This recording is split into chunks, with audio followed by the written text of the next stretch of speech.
Fullmetal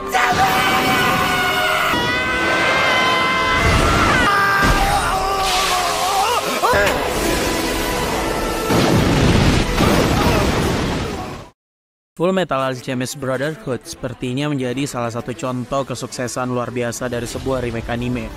Remake jelas menjadi penyelesaian yang menarik untuk masalah penggemar atas adaptasi anime sebelumnya. Mulai dari alur yang diperbaiki, visual yang dipercantik, backsound yang makin indah, hingga pendekatan pada karakter yang lebih mantap. Makanya kesuksesan dari Fullmetal Alchemist Brotherhood memberikan beragam ekspektasi bagi para fans agar anime jadul bisa di-remake dan mendapatkan kesuksesan yang sama. Nah, hari ini mari kita masuk untuk melihat anime apa saja yang seharusnya mendapat remake di video berikut.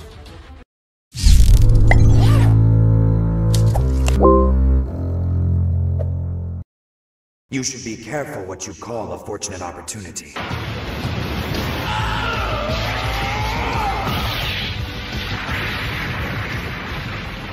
Bercerita tentang Yusuke Urameshi, pemuda berandalan yang meninggal karena kecelakaan saat menyelamatkan seorang anak kecil.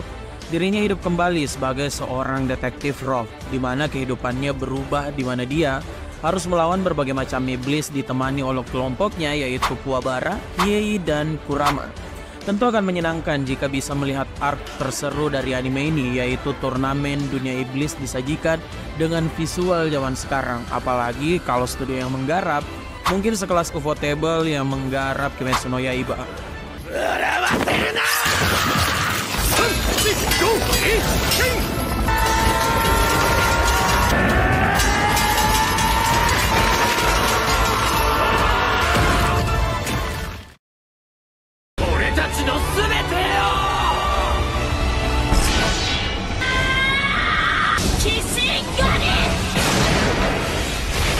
Dengan kesuksesan NN no Sobotai atau Fire Force, sepertinya kita memang tidak bisa untuk tidak berharap kalau Soul Eater harusnya di remake, karena pengarangnya adalah orang yang sama.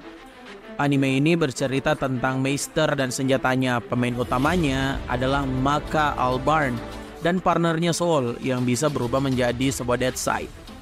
Dengan remake anime ini, setidaknya bisa memberikan ending yang tidak mengecewakan. Banyak fans yang mengeluhkan ending anime Soul Eater terkesan terburu-buru saat perilisannya di tahun 2008. Padahal tentu saja melihat Maka mendapat kekuatan penuhnya seperti di manga pasti akan jauh lebih memuaskan.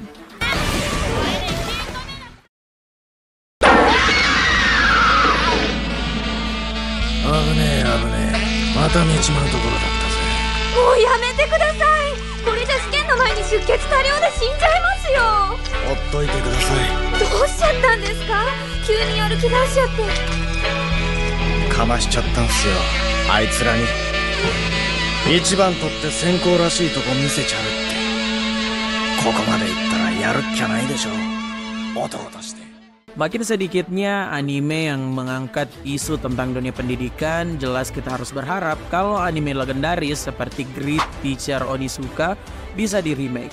Bercerita tentang pria bernama Onizuka, sang mantan preman yang mendapat hukuman untuk menjadi guru sekolah. Hello, I am Mr. Onizuka. I would like to welcome you to my class. Hello, anyone? Ungrateful little jerks. Got half a mind to pull out a whole six-pack of whoop-outs right now. Onizuka adalah seorang bajingan yang awalnya tidak ingin mengajar, tapi hanya ingin melihat wanita remaja saja. Ya, tapi di ceritanya Onizuka malah menjadi guru terbaik untuk para murid. Starting today, I will be your new homeroom teacher, Great Teacher Onizuka, or GTO. Nah, anime ini nih punya kombo serius dan komedi yang pas, dan tentu saja bisa menggugah audiens baru jika mendapatkan remake.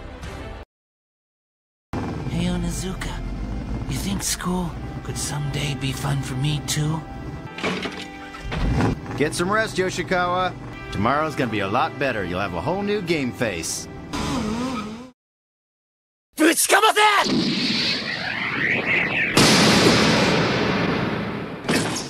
Jauh sebelum kejayaan Kuroko no Basuke, anime basket sudah mendapatkan banyak penonton. Anime pionirnya tentu saja Slam Dunk. Kisah Hanamichi Sakuragi, berandal sekolah yang masuk dalam klub basket, Untuk memenangkan pujaan hatinya, malah terjebak dalam totalitasnya menjadi seorang atlet. Gaya komedi, intensitas dalam pertandingan, dan rivalitasnya dengan Rukawa jadi combo pas dalam anime ini. Nah, meski sudah mendapatkan adaptasi lanjutan dalam format 3D, fans Slam Dunk tentu berharap kalau anime ini bisa di-remake dan mendapat adaptasi yang lebih pantas sesuai dengan cerita manganya.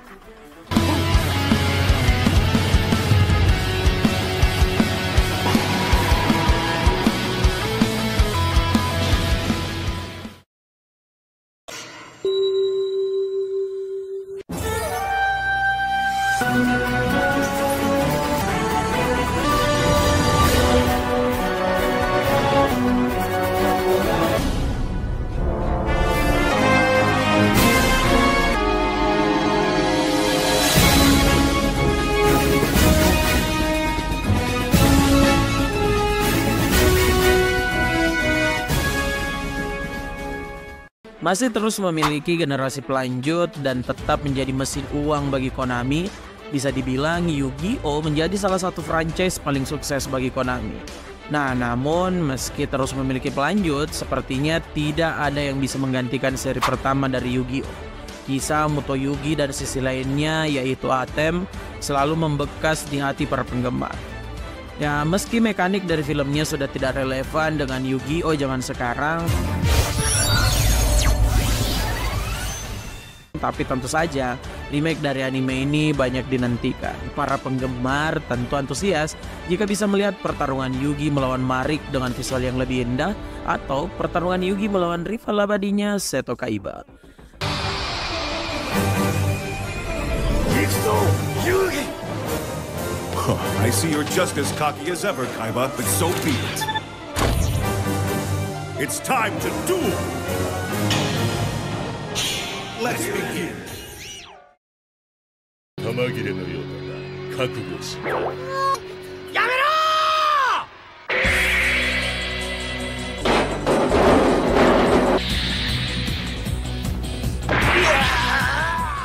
！Bagi para penggemar dari Hiro Mashima, tentu senang dalam beberapa tahun terakhir Fairy Tail mendapat adaptasi lanjutannya lewat Fairy Tail 100 Year Quest. Belum lagi Dia dan Zero memiliki potensi besar untuk mendapatkan season ketiganya. Nah, sayangnya ada satu judul karya Mashima yang sepertinya terlupakan, yaitu Remaster. Anime ini sebenarnya sangat menarik dengan karakter utama yaitu Haru Glory, yang merupakan seorang pendekar pedang dengan kemampuan mengubah pedangnya untuk memiliki berbagai macam kekuatan. Dengan remake, Remaster bisa mendapat adaptasi yang lebih baik dengan memasukkan semua cerita dalam manganya dan tidak melompat-lompat seperti anime sebelumnya yang tayang pada tahun 2001.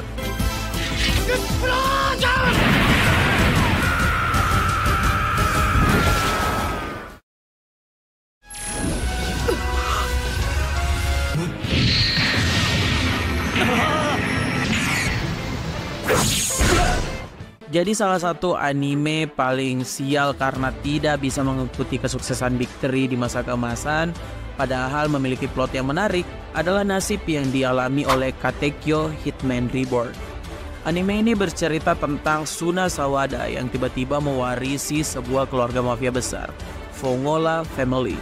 Jarang banget kan ada anime yang memiliki tema keluarga mafia dengan modifikasi kekuatan menarik khas anime. Nah, dengan remake, Hitman Reborn setidaknya bisa memperbaiki kesalahan anime pendahulunya yang di awal malah ingin berfokus pada cerita komedi dan bukan dalam pertarungan yang intens. Padahal penggemar seri ini tentu saja lebih memilih melihat Suna bertarung daripada melawak. Operation X.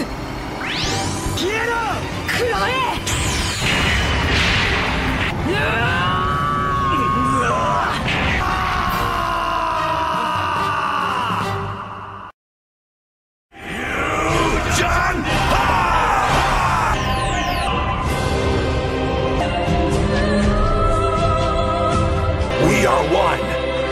Unfortunately for you, Omega.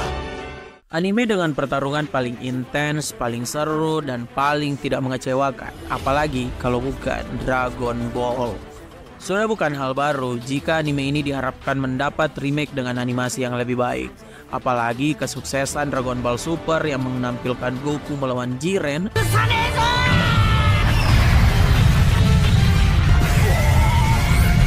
Kemudian lanjut dengan movie yang menampilkan pertarungan Gogeta melawan Broly. Kesuksesan ini sebenarnya jadi angin segar bagi remake dari Dragon Ball. Fans mana sih yang tidak ingin melihat intensnya Goku melawan Frieza, Tien Gohan melawan Cell, dan tentu saja pertarungan si Warrior melawan Kid Buu.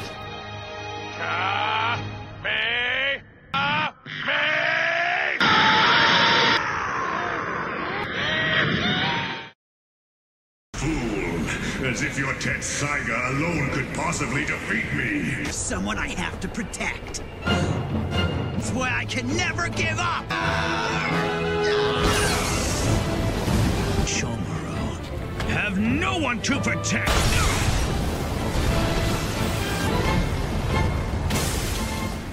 Anime jadul satu ini bisa jadi salah satu konsep isekai yang paling menarik yang pernah ada. Ya, apalagi kalau bukan Inuyasha. Kapan lagi coba ada konsep isekai di mana pemain utamanya mendapat akses lewat sumur rumahnya. Ido no naka.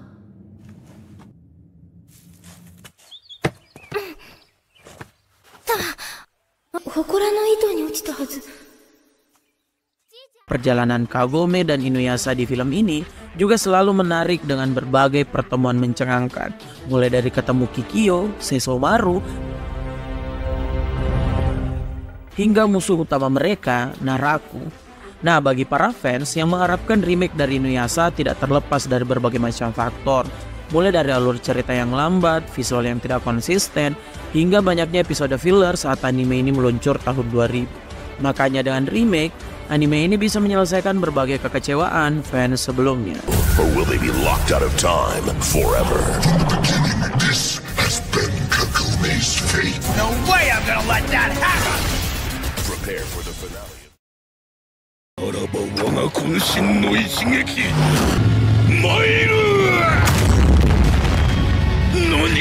Anime satu ini adalah anime yang menjadi inspirasi dari Attack on Titan, Vinland Saga, dan hampir semua anime genre fantasi gelap lainnya. Ya, apalagi kalau bukan Berserk. Karya legendaris dari Kentaro Miura ini bahkan terus dikagumi setelah kepergian mangakanya.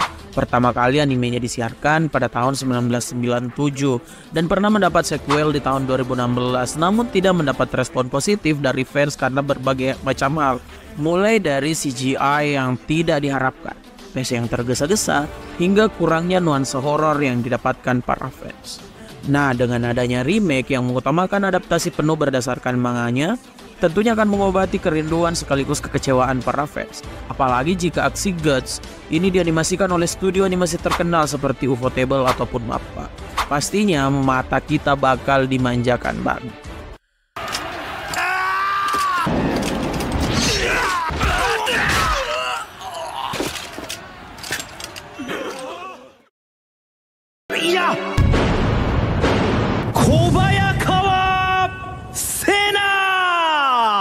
Pernah menjadi salah satu anime olahraga ikonik karena mengangkat olahraga tidak biasa, yaitu American Football. A-Shield 21 memang sangat membekas bagi penggemar anime. Kombinasi kekuatan yang pas, persaingan yang kental, dan aksi humoris membuat anime ini memiliki combo pas, memperlihatkan perjalanan Sena Kobayakawa. Nah, dengan remake, A-Shield 21 setidaknya bisa menyelesaikan berbagai masalah di adaptasi pertamanya. Mulai dari episode filler yang terlalu banyak, intensitas pertandingan yang terasa kurang, padahal di manganya tiap pertandingan begitu menegangkan dan penuh kekerasan. Hingga tentu saja adaptasi manga yang lebih efektif untuk mencakup seluruh cerita bisa mengobati kekecewaan fans.